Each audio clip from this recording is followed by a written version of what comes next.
Welcome everyone to our third educational webinar as part of our Cuba Summer Solidarity series.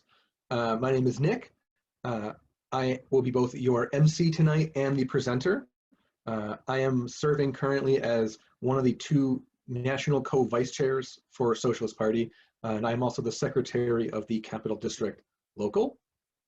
Tonight's webinar, we're going to look at the Cuban blockade and specifically how to end it. We're going to basically have two broad goals. We'll look at the blockade itself, what it is, how it works, etc. And then we'll also sort of, number two, look at how to end it and sort of maybe discussion of sort of what the prospects are for how we would go about that.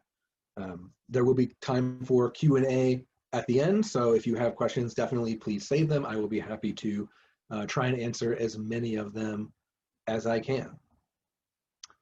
So without further ado then, I think we will just get started. Let me make sure I can share my screen.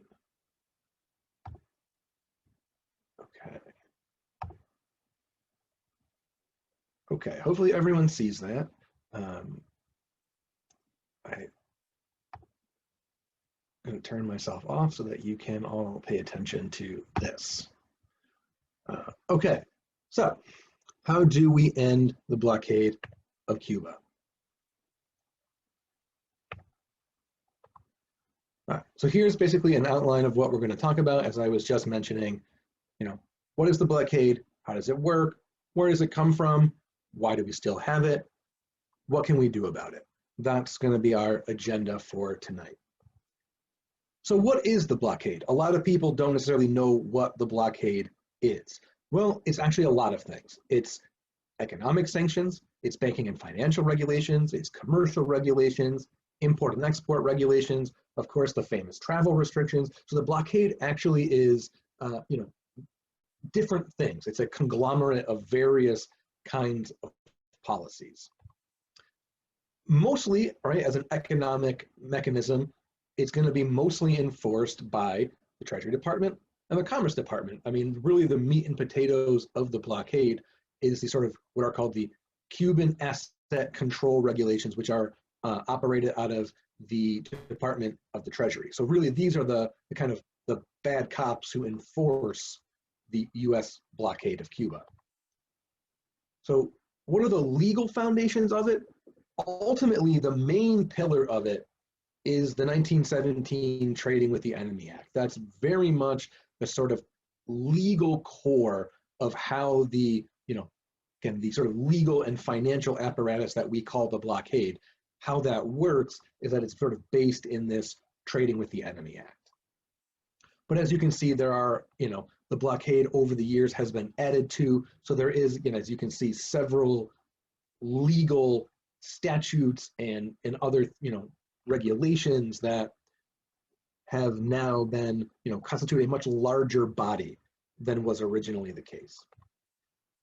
So this blockade, it actually does cost money, and I think a lot of people don't always realize that it costs the United States money to implement. It costs Cuba money in sort of, that's the point of it, but it also costs the US money to achieve that loss. It also has sort of less tangible financial sort of implications in that it does cause different ruffles with our relationships with other countries who are, have their own economies and want to do business sometimes with Cuba. And we kind of really get in the way of that. And we sort of use access to the US market, to US financial institutions, et cetera, to coerce other countries into doing, or in this case, not doing, something we don't want them to do, i.e. give money to Cuba, which of course they don't like because, as sovereign countries, they feel like they should be allowed to do, business with whoever they want without the United States getting in the way. So where does the blockade come from? Well, ultimately, as I think, I expect people will already know, it's really rooted in the Cold War. It's rooted in American anti-communism. It's rooted, of course, in the famous domino theory and these notions of containment. Of course, the domino theory being the notion that like a set of dominoes, if any one country in any particular region were to go communist, so to speak, then the rest of the countries in that region would fall like the rest of the proverbial dominoes. And of course, the United States, the capitalists, were worried that the Cuban Revolution could represent simply the first domino in Latin America. So again, I don't think that needs to be sort of elaborated upon.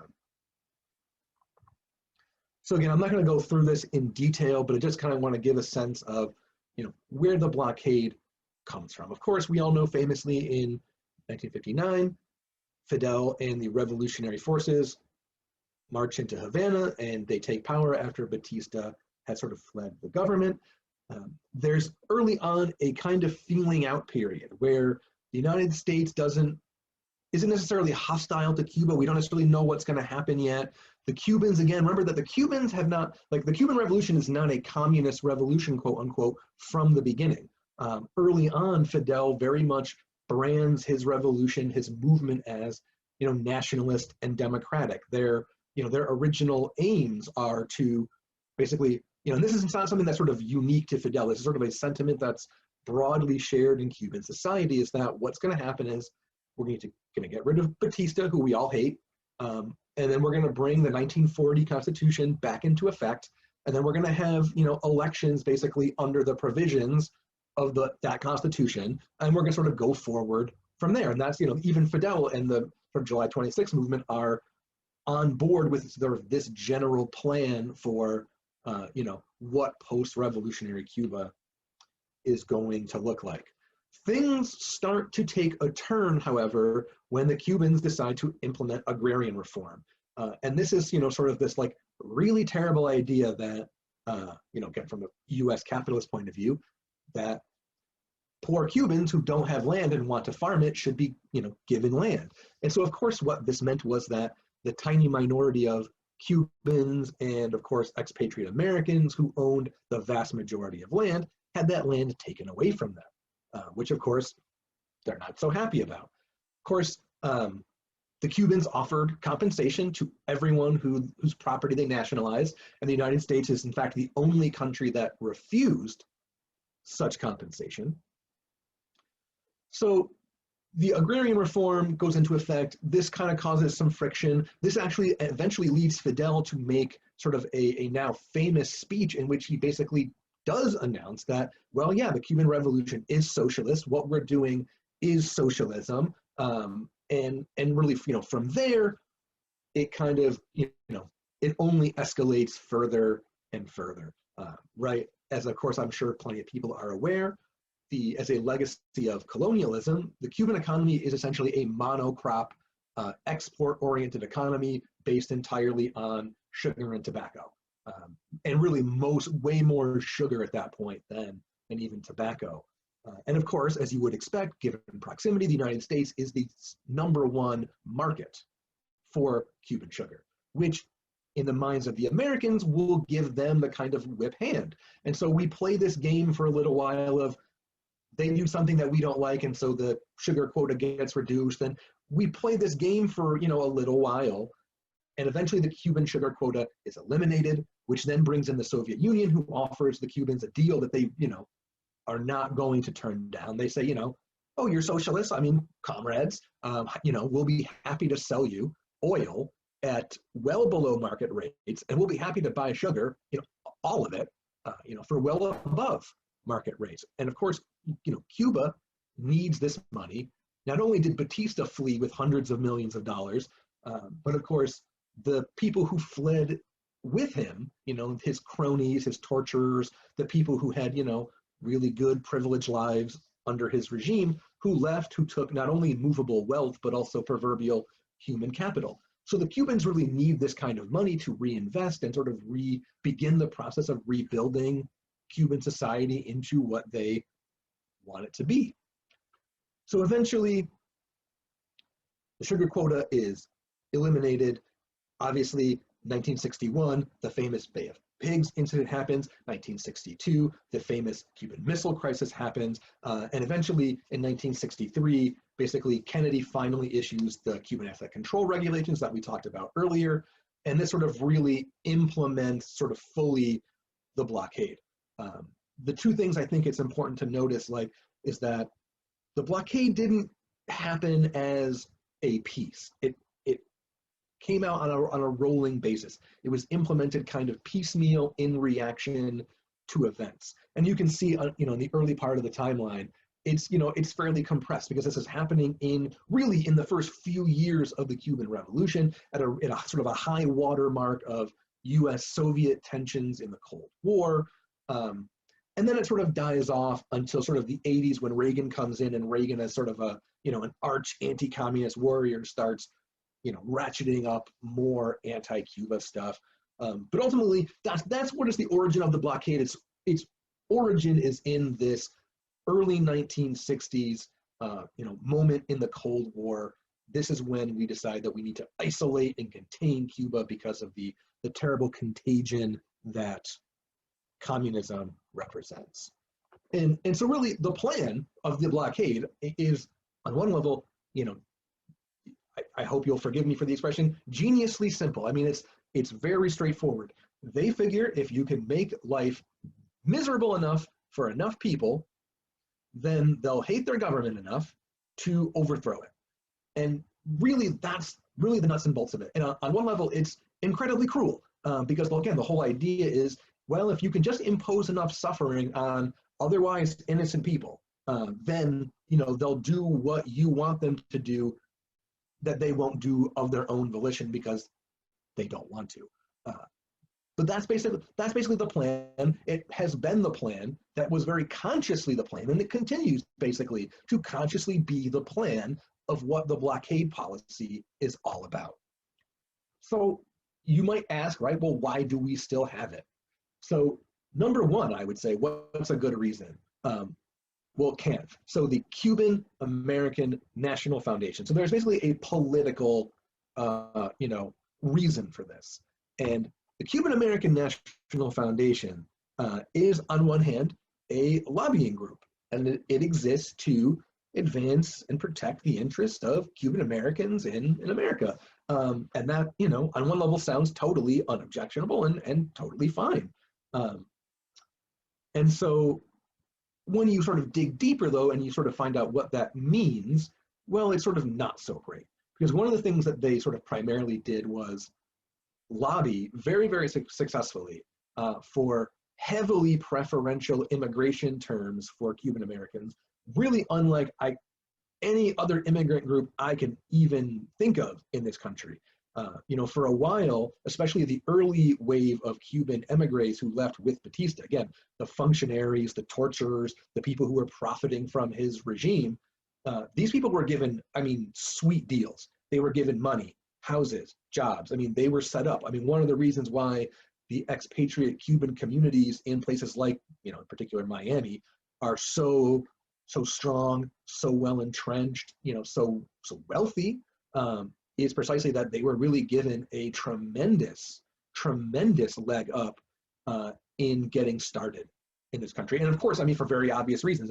Just like after World War II, when we took in a lot of former German Nazis and East European Nazis, they hated communism as much as we did. And so, hey, enemy of your enemy is your friend. In any event, the Cuban American National Foundation is successful. The Cuban community, again, had a lot of success, generated a lot of wealth, and was able to develop political clout, and which you can see manifested in people like New Jersey's Bob Menendez. And he is an important player in, really preventing anything progressive on Cuba from happening. On the other hand, and again, we should be careful, I won't say that the Cuban American National Foundation is a sort of quasi-terrorist organization, because that might be unfair.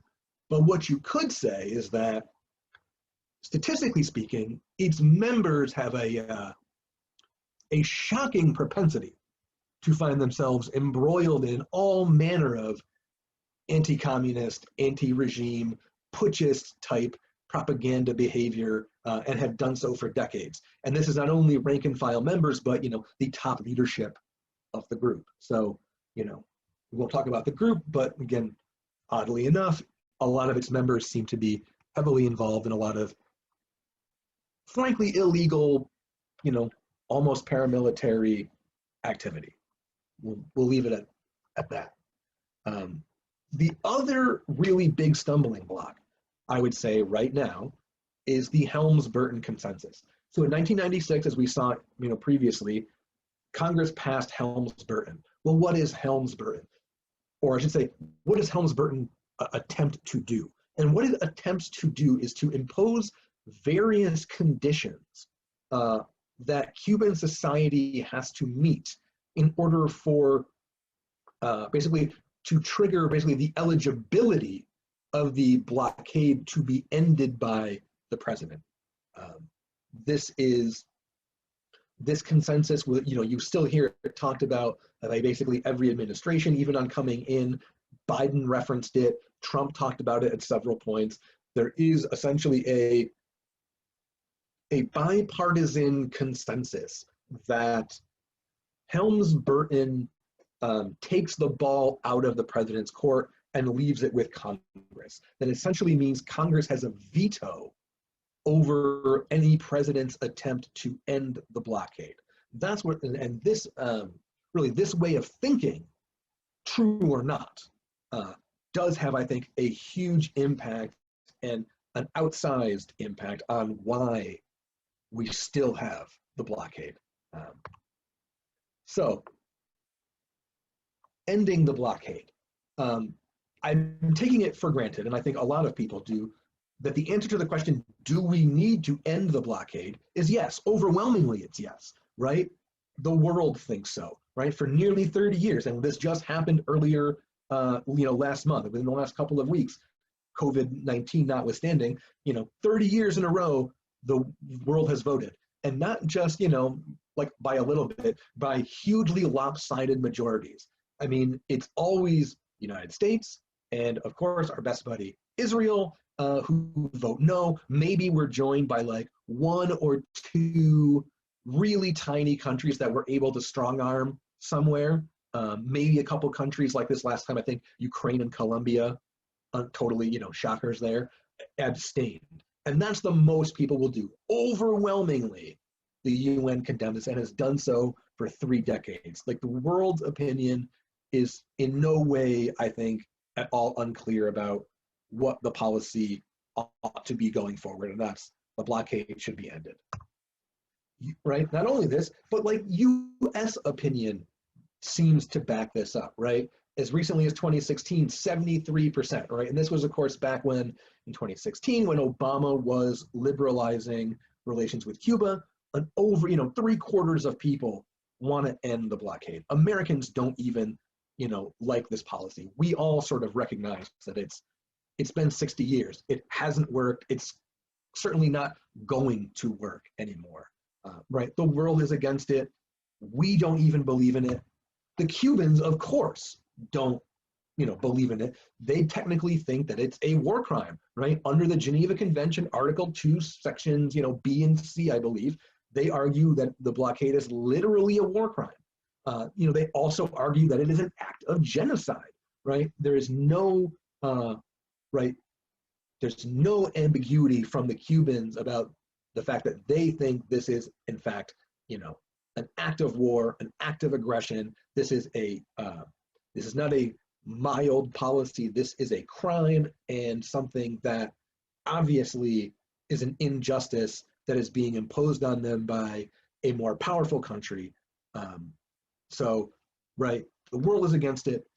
The United States, we don't believe in it.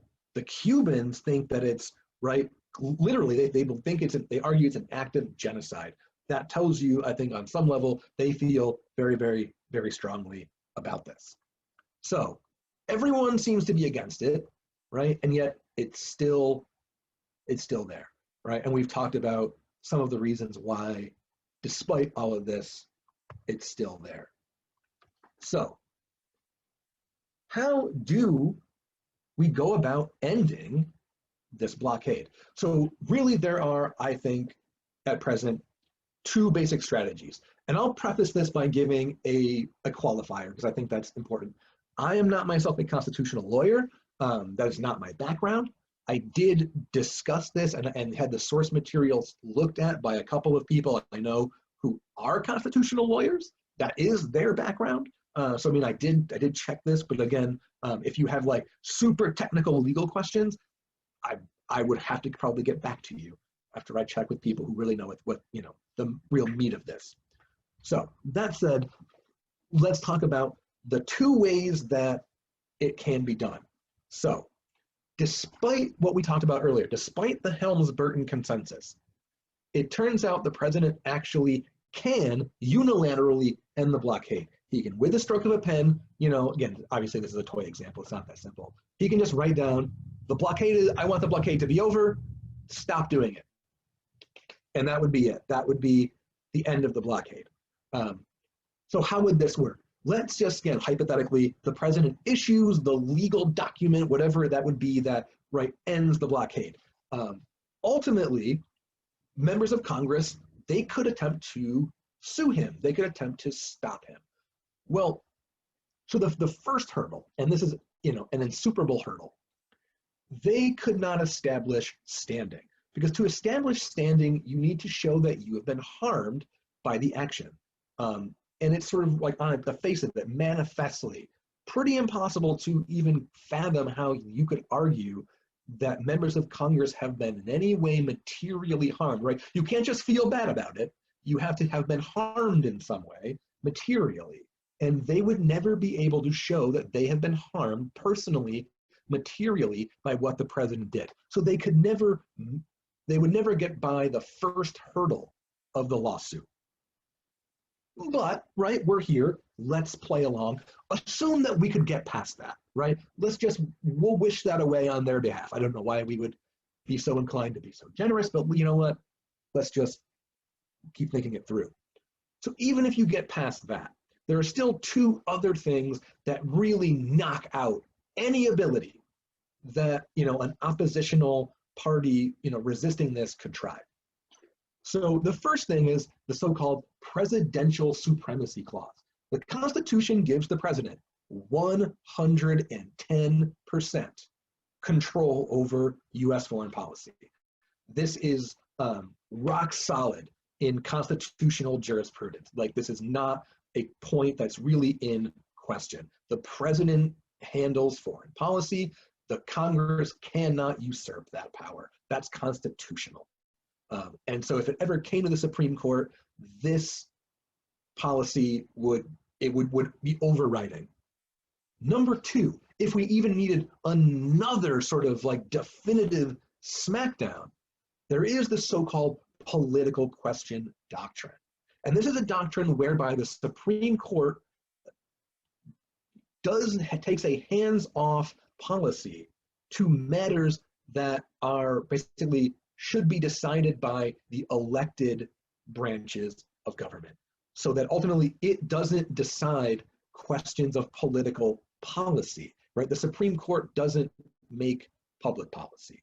That's not its role.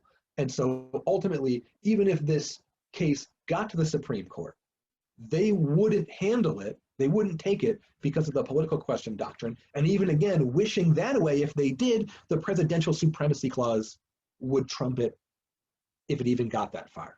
So again, the president can do this, right? Any president, they all could have done this at any point. They can. We'll call that the hard way. Number one was the hard way. Number two is the easy way, right? Annually, the president has to recertify the Cuba's sort of listing under the Trading with the Enemy Act. All right, it has to basically renew the statutory authorities that underwrite the Cuban asset control regulations, again, that are sort of really the meat and potatoes of what the embargo the blockade is. So Joe Biden, any president, could end the blockade by simply sitting on his hands in September and doing nothing. Because when those provisions expire, the legal force that underlies the regulations also expires, which means they can't be enforced legally. I mean, of course, we all know how the bourgeoisie feels about legality. So, I mean, we would see what happens when push comes to shove. But in theory, if that goes away, so do the control regulations, and therewith, really, so goes the blockade, right? So there's also another renewal in February where he gets to renew the state of emergency. That basically what Proclamation 6867 does is say, if you're a ship and you've docked in a Cuban port, you can't dock in an American port for 6 months. And if you know anything about the shipping industry, that is just not going to fly, and that basically means you can't dock in Cuba.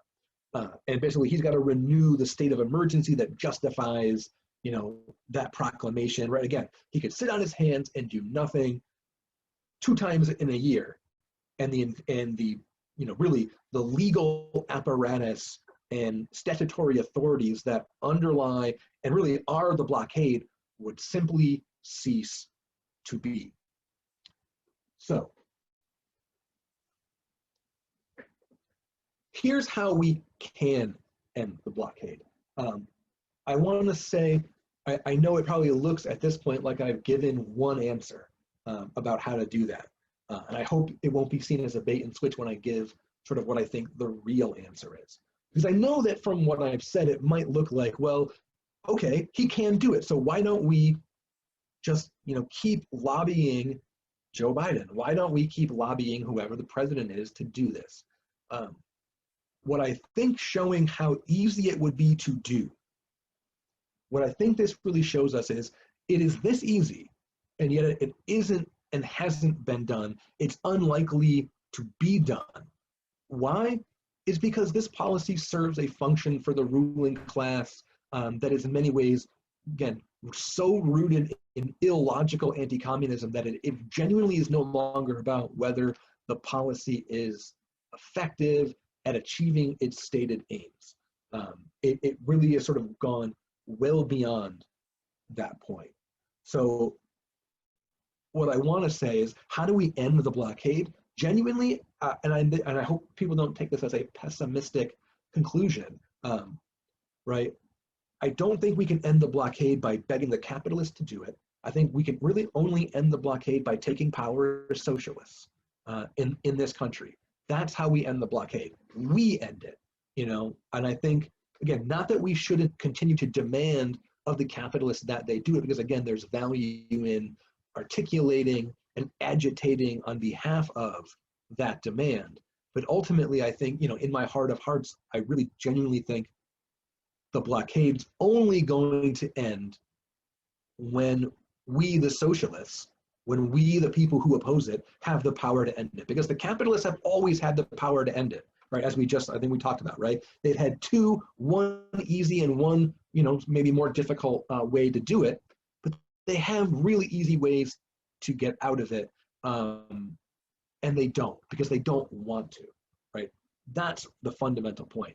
That the capitalists will never accept a successful socialist government. They will certainly never accept one a mere 90 miles from their border, one that shows people what societies can achieve when they get beyond profiteering and exploitation and embrace socialism. So that's how can we end the blockade? Again, I think we can end it by taking power. I would love to encourage you, to keep reading about Cuba, to keep engaging with it. Obviously, what we have talked about here tonight, really only scratches the surface, right? This is not in any way exhaustive, and there are so much more that people can learn about the Cuban Revolution, and not even so much even about just the revolutionary process and the taking power by Fidel and the movement of July 26th, but really everything that the Cubans have done since taking power. The many achievements that they have had in education, in science, in literacy. I mean, the Cuban Revolution, when you look at what it's done since taking power, I mean, yes, the struggle to take power is an impressive and a heroic and a romantic story, but really the business of running the country, while maybe a more mundane and less heroic story, is absolutely a story that I think is worth telling, because it shows what a party committed to transforming society can achieve when it pursues its goals in a principled and unwavering fashion. So again, here are a few things that I think people want to read. You could definitely profit from them. I'll give a big plug for the Lars Schultz book. It's like 800-900 pages, but it's a page turner. So with that said, I will conclude, and we'll get going with any Q&A that we might have.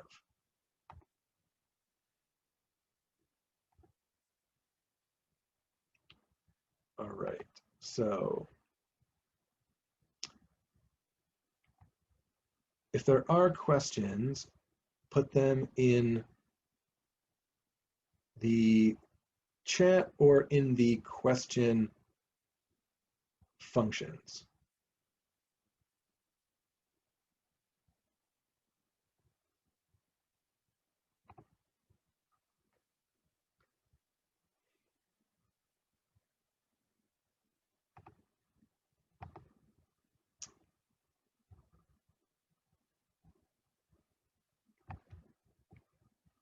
All right, so I'm seeing no questions. If there are none, then we will sign off for tonight. Okay, well, thank you everyone for coming. I hope you join us here again in 2 weeks on the 22nd for the final iteration of our educational webinar series.